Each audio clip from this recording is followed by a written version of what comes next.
Hello, I'm Faith Rogers, host of today's program, COVID-19 Keeping Up with a Moving Target.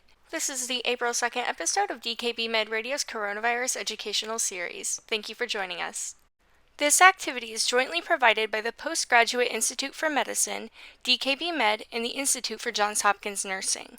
Today's program is accredited for ANCC and AAPA credit, as well as AMA PRA Category 1 credits. Please visit our website for complete CE information. If you're tuning into our webcast, please click the red Claim Credit button in the webinar console to attest for credit. Otherwise, please visit covid19.dkbmed.com. Today's learning objectives are to describe common vaccine side effects and to describe the accelerated vaccine development process. This educational activity is supported by independent medical educational grants from Gilead Sciences Incorporated, Regeneron Pharmaceuticals Incorporated, and Eli Lilly and Company, as well as in-kind support by DKB Med LLC. All activity content and materials have been developed solely by the activity directors, planning committee members, and faculty presenters. And with us today we have Dr. Lisa Saiman, Professor of Pediatrics at Columbia University Medical Center and Hospital Epidemiologist at New York Presbyterian Hospital. Dr. Saiman is also the Program Director for Cystic Fibrosis Review COVID-19 Special Edition. This newsletter and podcast analyzes the current literature investigating if cystic fibrosis increases the chances of more severe disease and if the high degree of adherence to normal cystic fibrosis care is protective. What does the evidence say, and how are these findings affecting clinical practice? Dr. Saiman also speaks directly with frontline clinicians about their experiences maintaining patient care in a disrupted healthcare system. Cystic fibrosis and COVID-19, the data in the real world, available at ecysticfibrosisreview.org. The second part of Dr. Saiman's presentation on vaccines and vaccine hesitancy will begin now. The next common worry is I'm worried about getting the COVID-19 vaccine because people like me, for example, Black people, Latinx people, people with underlying medical conditions such as diabetes, obesity, chronic lung disease, weren't studied in the clinical trials. But in fact, there was an enormous effort made to recruit individuals who did have these comorbidities and who were at risk for severe disease. So for example, in the Pfizer trial, 42% of individuals were older than 55. In the Moderna trial, 25% were 65 and older compared to the US population of about 16%. You can see that large proportion of the participants were Black and African American. Nearly 35% had BMIs of 30 or greater. And you can see the other distribution of comorbidities. So important to explain to people that there was actually a very good representation of different kinds of people recruited.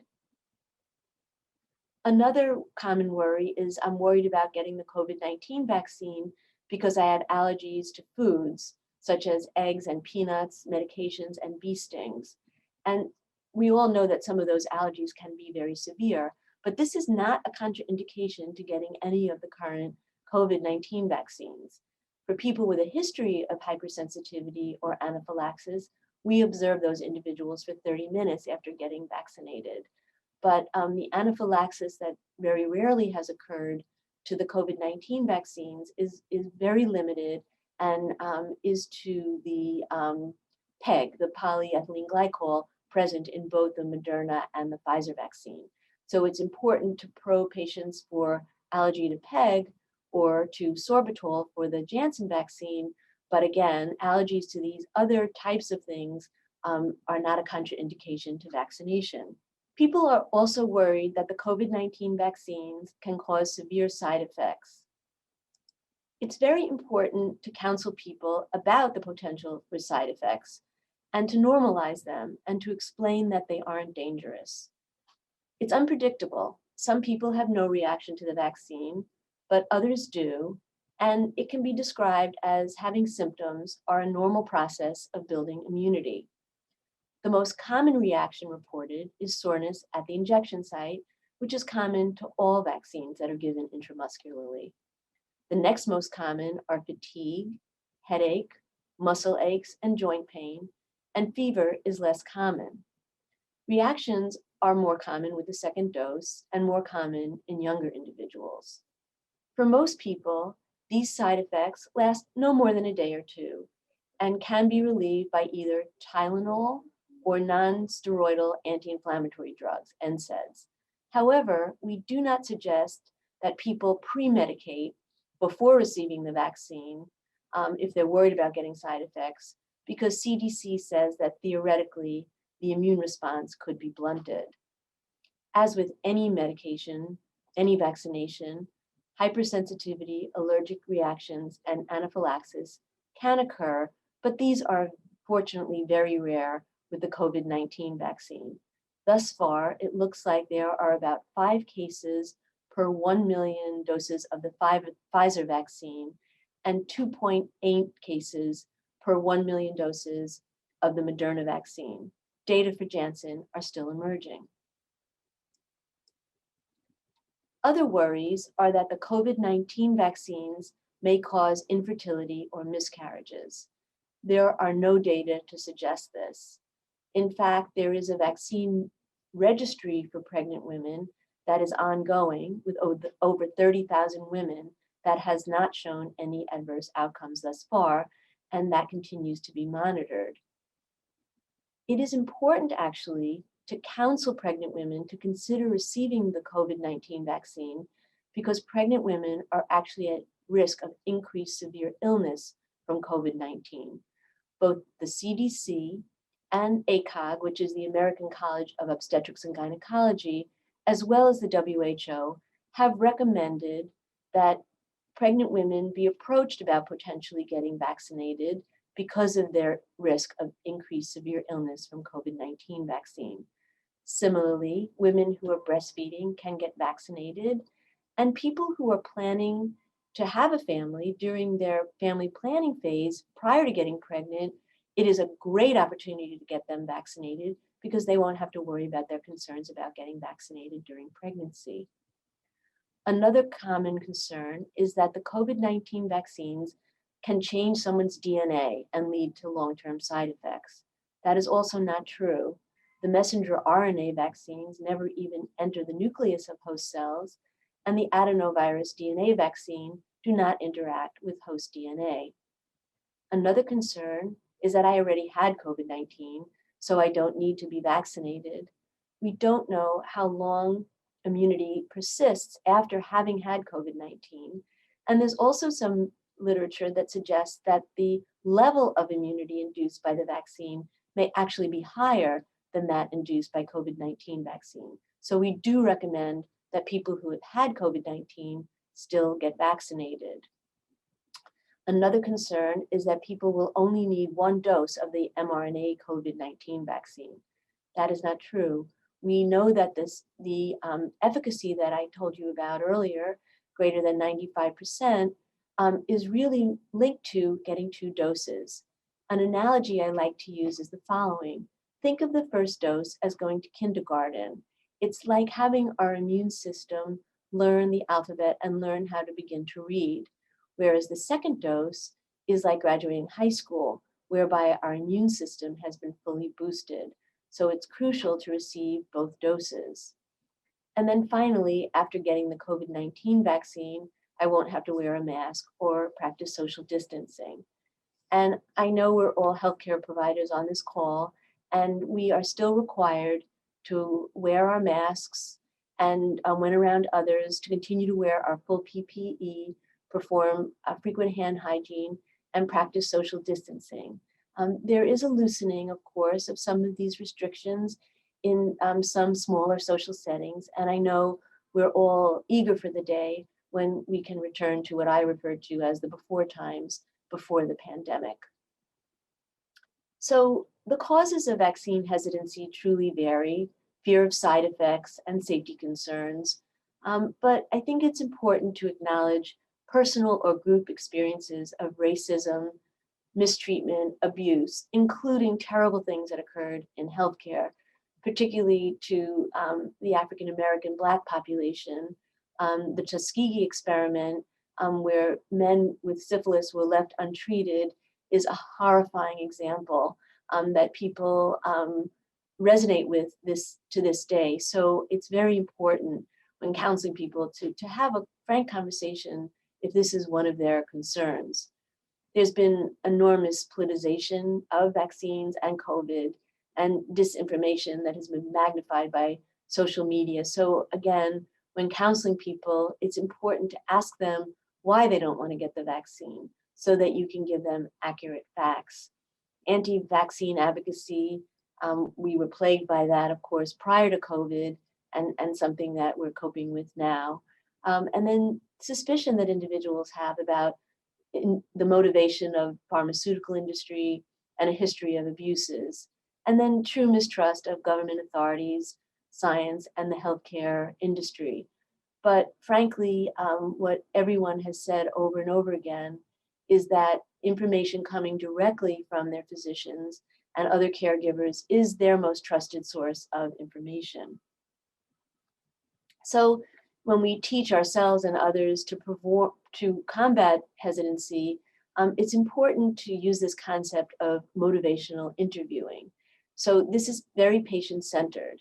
You want to talk to the individual about what their concerns are, be empathetic and non-judgmental, support them, but it is, again, important to get individuals to express their own reasons so that you can present them with facts. So if they tell you that they heard something from their cousin, you can actually speak to them about what your own personal experience has been, what the experience that you've had with your other patients has been, what you've learned about the vaccine, and counteract some of their concerns. So my last several slides are what are we doing nationwide to continue to monitor safety for the COVID-19 vaccines. So hopefully you're familiar with a lot of these. The first is the VAERS system, the Vaccine Adverse Events Reporting System. This was established in the 1990s, whereby healthcare providers and parents and patients can submit electronically or by telephone something that occurred to them after getting vaccinated. This is not necessarily causal. This could be, for example, somebody had appendicitis.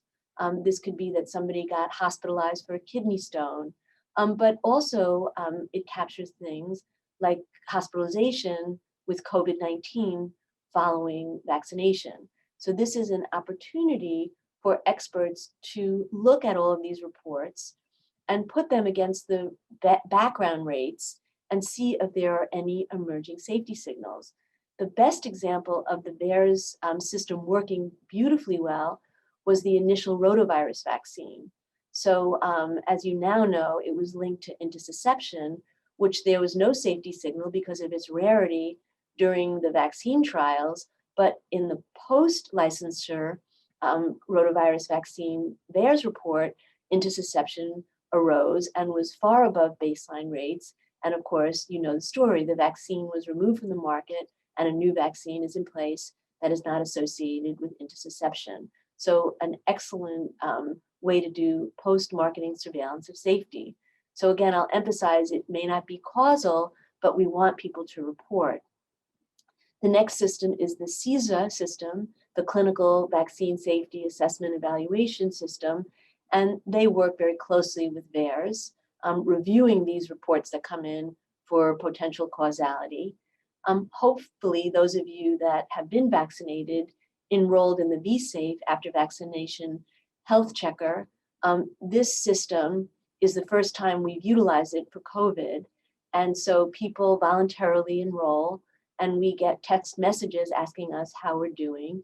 And then anybody that reports that they're pregnant gets a follow-up phone call. And thus far, there are over 30,000 women who are pregnant in the VSafe system, so that we'll be able to do safety monitoring for them and for their children once they're born.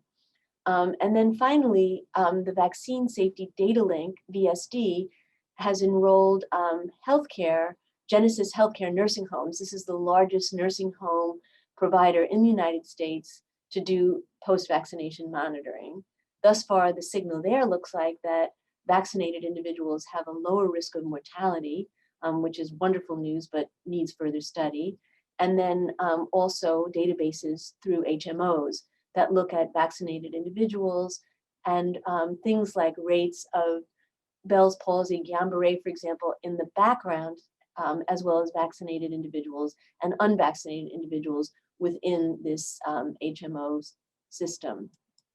Then there have been several research studies that are being conducted by the CDC in what is termed vaccine effectiveness research in the real world setting. These include how well the vaccines are performing in specific subpopulations, such as immunocompromised hosts and people with other comorbidities, or who may have been underrepresented in the clinical trials, such as those individuals with autoimmune disease. The reduction of the vaccines to reduce infection in vaccine recipients, as well as infection without symptoms, as I described before. Protection against milder COVID-19 illness, as well as more serious outcomes, including hospitalization. So these are active surveillance systems that are ongoing. Preventing the spread of illness. Again, this question about whether or not vaccinated people can spread disease even when asymptomatic. Long-term protection. So the clinical trials are studying protection up to 24 months, and then longer term are being studied in other populations as well. Obviously, protection against the variants, and then protection against COVID when people only were able to get a single dose or when the second dose was delayed. If these disruptions in dosing regimens do occur, which frankly do occur in the real world. And then other ongoing CDC studies are being conducted in healthcare workers, emergency respondents, essential workers, asymptomatic and symptomatic reinfection, adults who are 65 plus, hospitalized and with severe disease after vaccination, healthcare workers and first responders, both symptomatic and asymptomatic infection, and then whether or not healthcare workers and first responders can transmit SARS-CoV-2 after vaccination to their family members. So in summary, reactions to vaccines thus far in the real world setting after emergency use authorization mirror those that have been noted in trials. Severe hypersensitivity and anaphylaxis is fortunately rare. Thus far, there have been no safety signal for serious adverse events reported to VAERS, and thus far there have been no unexpected adverse outcomes for vaccinated pregnant women or their newborns. Thank you for tuning in. That does conclude part 2 of the vaccine and vaccine hesitancy webinar by Dr. Saiman. As a quick reminder, you can read the newsletter or listen to the podcast of Dr. Saiman's Cystic Fibrosis Review COVID-19 Special Edition by clicking on the link in the resource list window on On24 or going to cysticfibrosisreview.org. If you're tuning into our webcast, please click the red Claim Credit button in the webinar console to attest for credit. Otherwise, please visit covid19.dkbmed.com. Any questions or issues, feel free to email us at the address listed. To submit questions, please send them to qa@dkbmed.com. That's Q as in question, A as in answer, at dkbmed.com. Again, thanks for joining us and thank you for your dedication to your patients with COVID-19.